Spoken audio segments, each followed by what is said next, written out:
APUWJ 67వ వార్షికోత్సవాన్ని పురస్కరించుకుని జెండా ఆవిష్కరణ చేసిన మాచర్ల ఎమ్మెల్యే జూలకంటి బ్రహ్మానందరెడ్డి ఏపీయూడబ్ల్యూజే నాయకులు.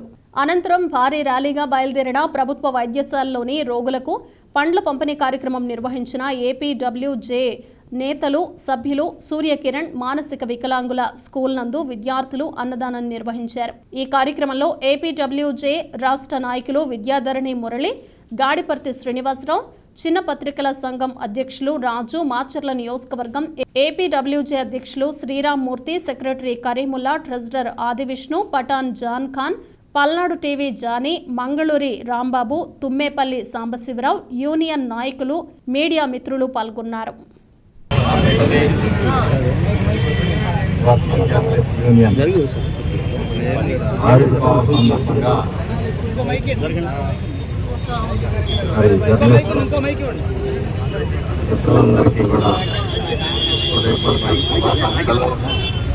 మీరు వెనకెళ్ళి తీసుకోండి.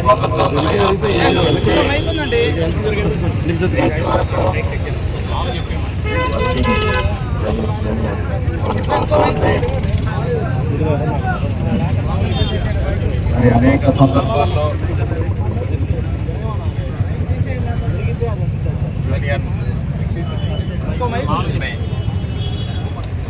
ప్రభుత్వాలకి, అధికారులకు దృష్టికి తీసుకురావడంలో యూనియన్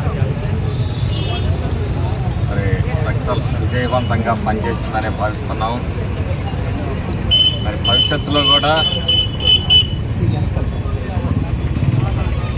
యూనియన్ అదేవిధంగా ఏ సభ్యునికి ఇబ్బంది వచ్చినప్పటికీ కూడా మరి వారందరూ ఆదుకునే విధంగా వారి సమస్యల్ని ప్రభుత్వ దృష్టికి, అలాగే ప్రజాప్రతినిధుల దృష్టికి, అధికారుల దృష్టికి తీసుకురావాలని చెప్పేసి కోరుకుంటూ తెలుగుదేశం పార్టీ ఎప్పుడు కూడా ప్రజాస్వామ్యం విలువలకి కట్టుబడి ఉందని తెలియజేస్తూ,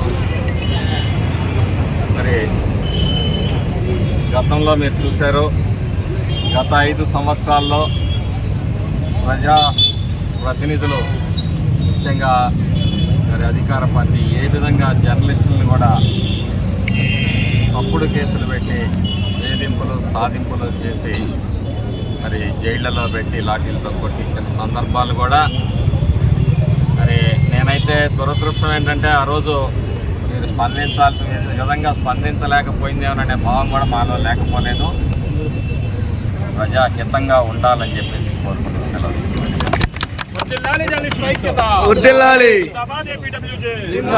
మేరకు ఏపీడబ్ల్యూజే నాయకులు కూడా యూనియన్ తరఫున పనిచేసి జర్నలిస్టులకి ఎక్కడ ఏ నష్టం జరిగినా, వారికి ఏ అవసరం ఉన్నా కూడా పోరాటాలు చేసి సాధించిన ఘనత ఏపీడబ్ల్యూజే యూనియన్ది.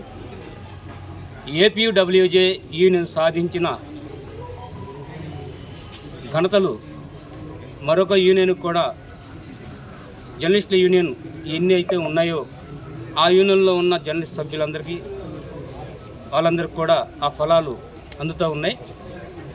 ఇది ఏపీడబ్ల్యూజే ఘనత అని చెప్పవచ్చు. ఈ యూనియన్ తరఫున మాచర్ల నియోజకవర్గ అధ్యక్షులు కొత్తమా శ్రీరామ్మూర్తి గారు, ఆయన నియోజకవర్గ అధ్యక్షుడిగా నియమించబడిన అతి కొద్ది కాలంలోనే యూనియన్ని బలోపేతం చేస్తూ అనేక మంచి కార్యక్రమాలు చేస్తూ రాష్ట్రంలోనే ఏపీయూడబ్ల్యూజే యూనియన్కి ఒక ప్రత్యేకమైన గుర్తింపు తీసుకొచ్చారనడంలో ఎటువంటి సందేహం లేదు. ప్రస్తుతం ఏపీయూడబ్ల్యూజే రాష్ట్ర నాయకత్వం అంతా కూడా మాచర్ల వైపు చూస్తుంది. మాచర్లలో జరుగుతున్నటువంటి యూనియన్ కార్యక్రమాలు ప్రతిదీ కూడా వారు గమనిస్తూ ఉన్నారు. అది ఎప్పటి నుండో వస్తున్న పాలసీ, కానీ జగన్ ప్రభుత్వం మాత్రం జర్నలిస్టులని చిన్నచూపు చూసింది, జర్నలిస్టులకు చాలా నష్టం చేకూర్చింది. కానీ మనం మాత్రం ఏమి పోరాటాలు చేసి సాధించుకోలేకపోయాం. ఈ గవర్నమెంట్లో ఎటువంటి పోరాటాలు చేయకుండానే ఆ జర్నలిస్టులకు రావాల్సిన సంక్షేమ ఫలాలు మొత్తం ఇస్తుందని ఆశిస్తున్నాం. అలాగా గనక జరగకపోతే ఈసారైనా పోరాటాలు చేసి సాధించుకోవాల్సిన అవసరం ఉంది. కనుక ప్రతి ఒక్క జర్నలిస్ట్ మిత్రుడు ఈ విషయాలు గమనించి యూనియన్ బలోపేతం కోసం పోరాడాలని మనవి. నాకు ఈ అవకాశం ఇచ్చిన అధ్యక్షులు శ్రీరామూర్తి గారికి ప్రత్యేకమైన కృతజ్ఞతలు తెలియజేస్తాను. రాష్ట్రం అంతా ఒక మార్చి వైపు వస్తుందంటే కారణం ఏంటంటే మన ఐక్యతతో ఉన్నబట్టే రాష్ట్రం చూస్తుంది. భారతదేశంలో అత్యంత బలమైన యూనియన్ ఏంటంటే మన ఏపీడబ్ల్యూజే. గతంలో విలేకరులపై అనేక దాడులు జరిగింది. ఏ యూనియన్ కూడా ఖండించలేదు దానికి. కానీ ఏ విలేకరులపై దాడి జరిగినా కానీ, చిన్న పల్లెటూరులో ఒక విలేకరు మీద దాడి జరిగినా కానీ మన యూనియన్ ఖండించిందంటే అది మన ఐక్యత.